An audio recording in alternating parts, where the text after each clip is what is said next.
how the people are doing. So, today, of course, we are taking a look at the Xiaomi 14 Ultra and exactly how well it can compare against the iPhone 16 Pro.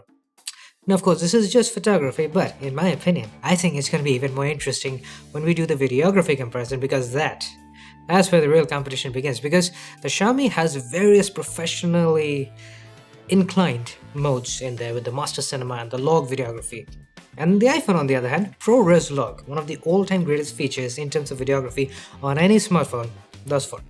I know there are some niche smartphones that can do similar things like the iPhone, but most of the other regular smartphones, regular flagships that we have, at least among the ones I've used, the Xiaomi is the only one that can probably get kind of close. So we'll get into that in a moment. That's right, if you haven't already, because the video comparison is most definitely going to happen.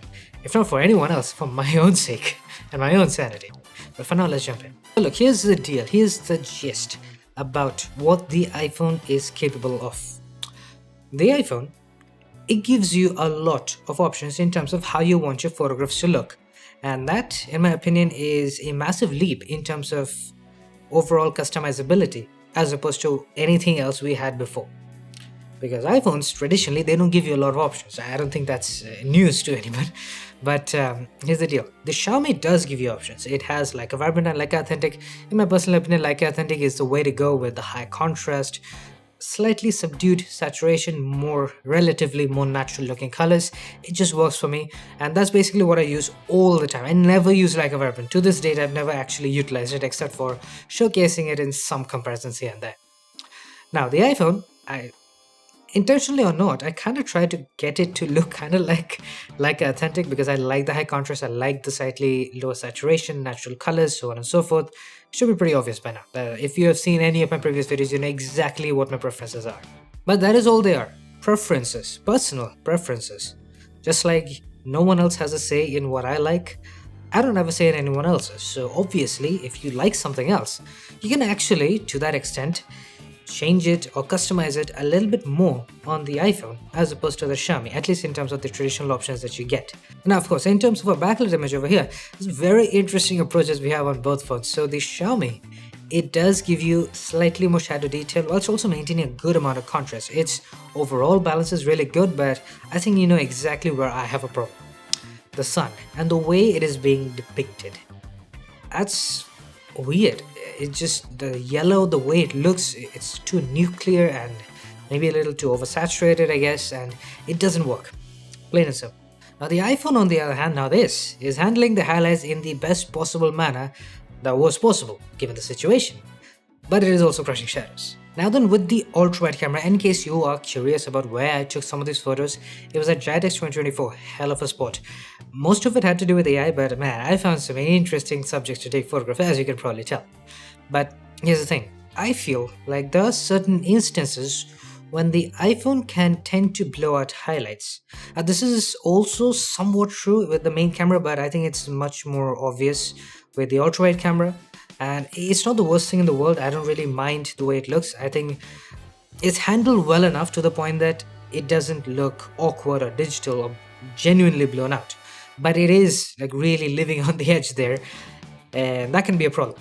Dynamic range in general I feel has gotten a lot better as opposed to what we used to have way back in the day. But even at this point, there are definitely a lot of issues, and we'll get to those issues in a moment. And then obviously with the backlit shot, it's exactly the same as what we saw with the main cameras. The highlights being handled way better on the iPhone, it's miles ahead. On the Xiaomi, it's being blown out even more as opposed to what we had before. But the overall image looks a lot better on the Xiaomi as well. Now then, macro photography. Now here's the deal.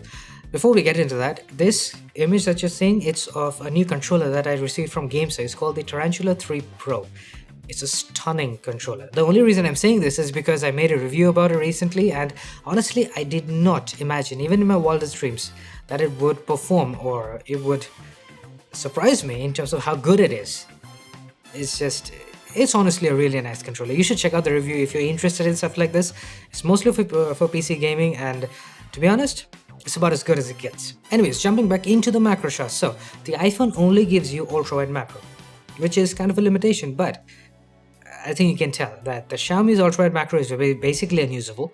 And secondly, the iPhone gets about as close as anything else I've ever seen. Like, this is one of the best in terms of ultra-wide macro photography. But the Xiaomi does give you the option for telephoto macro with its 3x. I believe it's a 3x. But the problem is simple. It cannot get close enough because this is the best you can get from the Xiaomi, which is not nearly as good as what the iPhone can produce. So even though technically I prefer the look of telephoto macros, which is based on how close you can get with the iPhone, it takes the win. Simple as that. Secondly, the 2x. Now you see, the 2x sensor crop is interesting on both. Correct me if I'm wrong, but wasn't the Xiaomi's whole shtick that it doesn't process the images and gives us less detail in general whenever you crop in? It almost looks like the opposite is happening here because the Xiaomi is so much more detailed. But then with the 3x, I do think the Xiaomi should have an advantage given that it does have the optical zoom. And to be honest, it does. Sure, it definitely has less processing, slightly more realistic detail, I guess, while the iPhone is just sharpening. And this is kind of the difference that I would expect, to be honest. The Xiaomi usually underprocesses the images, and if it had a little bit more sharpening, it could maybe look a little bit better. But look, underprocessing is not something I'm going to complain about on the Xiaomi. It's something that usually produces more organic and more natural looking images, as opposed to the sharpened results that we get on not just the iPhone, basically every other flagship.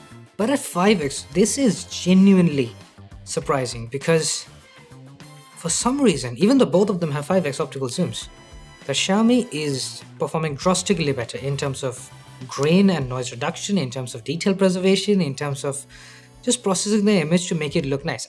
I feel like is what happened. It's my estimation at least. The iPhone is not using the 5x zoom or the telephoto zoom, which makes no sense because it was really well lit. And I mean, the Xiaomi is using its 5x, so I don't see why the iPhone isn't. It doesn't really make a lot of sense in that regard, but well, that's what we're getting, which is unfortunate. Then of course we have high resolution. Now, both of these phones can do high res with both the main cameras and the ultra wide, but only the Xiaomi can do it with both its 3x and 5x as well. It has high res on everything, but the iPhone doesn't have high res on the 5x, and we'll get to that. But for now, with the main camera, I'd say, yeah, most definitely the Xiaomi is doing a better job. Like, this is a slam dunk win for the Xiaomi. See, here's the thing that I was talking about. Having less processing can generally produce such better results as opposed to what the iPhone is doing, which is obviously it's processing the image a lot, it's got a lot of sharpening artifacts and so on and so forth. The Xiaomi, maybe it has something to do with the fact that its sensor may be slightly better. I'm not entirely certain on that, so don't quote me. But yeah, it definitely seems to be performing way better in terms of detail preservation. It looks so much more crisp. Then of course the ultra-wide camera, and it should be pretty obvious that most of these shots are not taken under ideal lighting conditions, because most of the time you might not end up taking under ideal lighting. So that's basically what I'm trying to emulate here. It's way more realistic in that regard. And another thing to keep in mind is that the Xiaomi's ultra-wide is way wider as opposed to the iPhone. I think it was pretty obvious at this point. But then cropping all the way in, I do think some of the shadows are being crushed on the Xiaomi. I think this was also a very difficult shot in that regard. But overall, the details seem similar, maybe a little bit sharper on the iPhone. That's about it. It's a very, very small difference between the two. But I think what surprised me more than anything else was the difference in the main camera detail. That I did not expect. Then of course 3x. Now see, 3x is something that the Xiaomi should most definitely take an upper hand in because it has high res, it has the optical zoom. The iPhone has neither. And so naturally it does produce a significantly better result. Slightly processed in terms of the noise reduction maybe, but for the sake of this comparison, I think it's pretty obvious that the Xiaomi is going to take the win. And then 5x. Now this is where it gets a little interesting because in the regular 5x, it couldn't really handle itself. This one was even better lit as opposed to the regular 5x, which was already well lit. In this case, however, see, here's the interesting thing. With high res, the Xiaomi seems to be kind of struggling in terms of maintaining the good amount of detail. This time the iPhone, I believe, for a fact, is using the 5x telephoto camera, and that's why it is producing such good detail. That was really the problem in the previous shot, in the regular 5x shot that we took, but that's not the issue anymore. On the Xiaomi, obviously, there seems to be a lack of sharpening. This is something that you will notice, especially with high res and especially when you're using anything but the main camera, which is almost perfectly optimized. But that's not the case with the 5x, as you can tell. Now moving on, of course, to selfies. Now here's the deal. I do prefer the fact that the Xiaomi has wider selfies. It's just better for me because I hate taking selfies. I only take them for the sake of camera comparisons. And if it's wider, it's just, it's easier and it just works out a little bit better in my personal opinion. But the problem on the Xiaomi is pretty obvious. It's way too flat. And the iPhone, for that reason, is taking a slam dunk win. But then here's a little thing that I noticed. So it's a bit of an odd situation, as you can tell. There was a signboard that was constantly flicking through various advertisements. So on the Xiaomi, we have a little bit of teal action on my face. It's balancing it out perfectly. On the other hand, with the iPhone, it does seem obvious that it's not really handling and balancing out the magenta as well as you would hope. But to be honest, neither is, in a similar situation, so I can't really give a verdict in terms of the comparison. But then where I can most definitely give you a verdict is, of course, in the backlit selfies department, because the Xiaomi, it just performs better. It has so much more shadow detail. Yes, it could use a little bit more contrast, more than likely, sure. But compared to what the iPhone is doing, where it's completely and entirely crushing my face, well, that's not going to work out, right? And that's the problem. The iPhone used to be much better in terms of these kinds of situations, because it would deliberately blow out the highlight in the background way more, just so it could keep me or the subject in focus and properly exposed. You see, in the previous one selfie that I showed off, there we had a lot of magenta light falling on my face. In this case, there was none of that, but somehow there's a lot of magenta on the iPhone's image. The Xiaomi's image looks perfect. There was no signboard or anything else in this particular spot, so I don't know where this magenta is coming from. It makes no sense whatsoever. Now then, the backlit selfie portrait. Now if you're wondering, I did have more selfie portraits, but they basically turned out the same on both, so there's really not much to talk about. And secondly, I only showed off the one where the iPhone screwed up royally, so inconsistencies can happen. Nothing is perfect.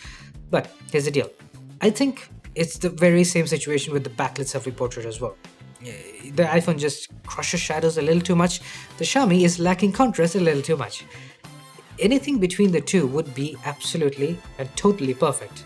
But that's not the reality we live in now, is it? Now, selfie night mode. See, this one is particularly interesting for me, because the Xiaomi, it takes an interesting approach. So the iPhone, it uses this flash that basically lights up the iPhone screen whenever you're taking a night selfie. Doesn't matter how long the exposure is or how dark it is, it'll always do it, and it just looks artificial and not something I want, because the whole point of using night selfie is to avoid using a flash. And then finally we have portraits, and see here once again, I think this has something to do with the iPhone, because I can once again see a lot of magenta seeping into the image in general on the iPhone, as opposed to the Xiaomi, which is producing a really nice shot. So look, I don't know why it's happening, but it is definitely happening, and it doesn't have anything to do with the lighting.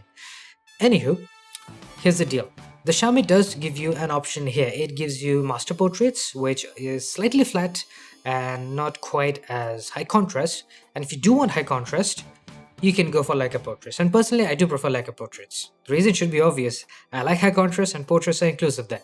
But another reason why I think the Xiaomi does pull ahead in terms of flexibility overall is that it also gives you 35mm focal length options. It's a digital crop, obviously, but it processes the image more than well enough, and obviously the sensors are more than good enough to handle the 35mm crop. And yes, I did say I prefer Leica portraits. I never say it was perfect though, because there are gonna be instances like this one where it will screw up. And I have also noticed that in zoom portraits especially, it manages to screw up even more. We'll get to it. But for now, we have 50mm.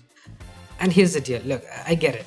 I did say I like Leica portraits more because of high contrast, but I also feel like Xiaomi has been tweaking master portrait mode to the point that it does seem to give you a good amount of contrast, but just enough to make it look really nice and pleasing, even to my own eyes. And this right here, this is absolute unadulterated perfection, because for some reason, in the one camera comparison where I really blatantly say out loud that I like Leica portraits more, it turns out basically every single Leica portrait is kind of trash and is either desaturated, or the contrast is way too much, or highlights are blown out, yada yada yada.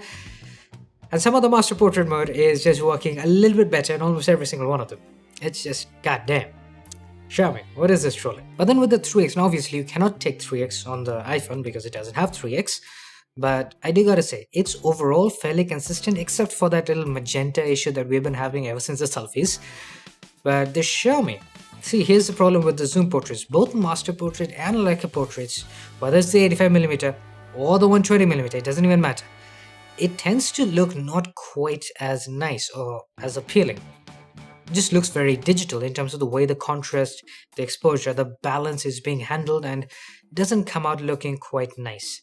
I think the 1x, the 35mm, and even the 50mm for the most part, they work really well, but the moment you go further with the zoom, it does not turn out looking as nice as it could. To be fair, it does appear that they've improved a lot and they're continuing to improve, so that's good. One place where the iPhone needs to improve more than anything else is backlit portraits. Because look, here's what bothers me more than anything else. The iPhones were notorious for always maintaining proper exposure on the subject, especially with selfies, selfie portraits, regular rear camera portraits. But for some reason, that little switch has been turned off on the iPhone 16 Pro. And now then, for night portraits, see, here's the deal. I like the skin tone or the skin hue that we're getting on the iPhone. Just the hue. It is oversaturated, most definitely a little too oversaturated, especially on my arms. My face looks alright, but on the Xiaomi, the saturation is kind of low, but it does look a little washed out in general, and that I'm not the biggest fan of. But then with regular night mode, now see, here's where it gets interesting. With the main camera, in this particular shot at least, it's like both of them are just struggling in their own regards. The Xiaomi really underexposing the sky and everything else, and you can't even see the building properly in the background. But then the iPhone, the blue is so absolutely overpowered, it is ridiculous. It's damn. I mean, this is a challenging shot. That's the one thing that we can confirm at the very least. And then this one. So this was the shot of fountains. So it really does test out how well it can handle motion more than anything else. And it also really showcases how different the processing is on both. So the Xiaomi obviously goes for a darker approach, but it does take a longer exposure, which is why a lot of the water is blurred out. But on the iPhone, it's the bang opposite, because as you can tell, the iPhone is basically giving you more exposure, or rather a brighter image, but it is also taking a shorter exposure, which gives you more detail in the motion of the water. So yeah, that's an interesting approach. I don't think there's anything particularly wrong with either, but if I had to pick one, it's a hard choice, because I really like the detail in the water I'm getting, but I also really like the dark night sky on the Xiaomi, because why not? Look, I don't know, I'm gonna leave this entirely up to you guys. However, in this particular case, I think there's one major issue that we can both tell. It's the fact that lens reflections, it is present on both, oddly enough. I haven't really faced that issue as much on the Xiaomi, but I mean, just take a look at the sky. You can faintly see it on the Xiaomi, but it is very blatant and obvious on the iPhone. And it bothers me that a problem like this has not been fixed on the iPhone. It's a very fundamental problem with the lens. Then of course we have the ultrawide camera. Now with the ultrawide, I have noticed that sometimes, not in this case, but sometimes, the iPhone can have a tendency to underexpose a lot. And that could be a problem. I think in terms of overall nighttime image quality, the Xiaomi takes the lead. It is my personal opinion, because I like the way Leica Authentic can really process the image, and essentially what you get is an image that looks both very much like it was taken at night, with no insane high exposure, low contrast shots or blown out skies, nothing like that, but it is also very smooth and very natural. Unlike the iPhone, which is very obviously struggling here. And it doesn't really have a nice proper smooth gradient, and that's obviously not the way you want it to look. Just take a look at the sky, the difference in the quality of the sky that we're getting on both phones here. It's night and day, no pun intended. And then finally, last but not least, we have the zoom shot. Now I didn't really bother with the 3x, because obviously the 3x is going to be better on the Xiaomi, but on the iPhone with the 5x, the one issue that I'm noticing more than anything else is that it is really blowing out a lot of the highlights. The Xiaomi is handling the exposure and the general highlight preservation a lot better as opposed to the iPhone, which is kind of unfortunate. I prefer the less processed approach on the Xiaomi. And so with that said, we are at the end of this beautiful camera comparison. So here's the deal. I think the iPhone has taken a lot of steps in the right direction. We all should be able to agree to that, especially in terms of the customizability and the image processing that it allows for, along with the photographic styles and so on and so forth. It definitely works out in the favor of the consumer and in favor of choice, which I'll always be supportive of. The Xiaomi, on the other hand, see, this is interesting. There's definitely been a lot of changes overall. Like, it used to have the world's worst possible portraits that I've ever used, at least amongst the smartphones that I've used, which is a lot of them in this year at least. It used to be the worst, and now it's not that bad. There's definitely a lot of inconsistencies still that needs to be dealt with, but it's still not quite as bad as it used to be. If anything at all, it's gotten so much better that at this point, I don't even feel like it's that big of a deal, the inconsistency that we get in portraits. Many other smartphones have them. Hell, if you are going to speak about inconsistency, we have to talk about the iPhone as well. The dynamic range problem? That's pretty obvious, and it is an inconsistency, technically speaking. It also cannot handle backlit portraits, if you're wondering. I guess not, because you just saw one. So yeah, overall, I think both phones have their own pros and cons, but my personal pick, it'd be the Xiaomi, especially because of the night mode and the way it just perfectly handles it. And that's my personal pick, by the way. Not something that needs to influence you in any way, shape, or form. But anyways, that's it. I do hope you guys enjoyed, found this helpful. I'll see you guys to know with more. Cheers.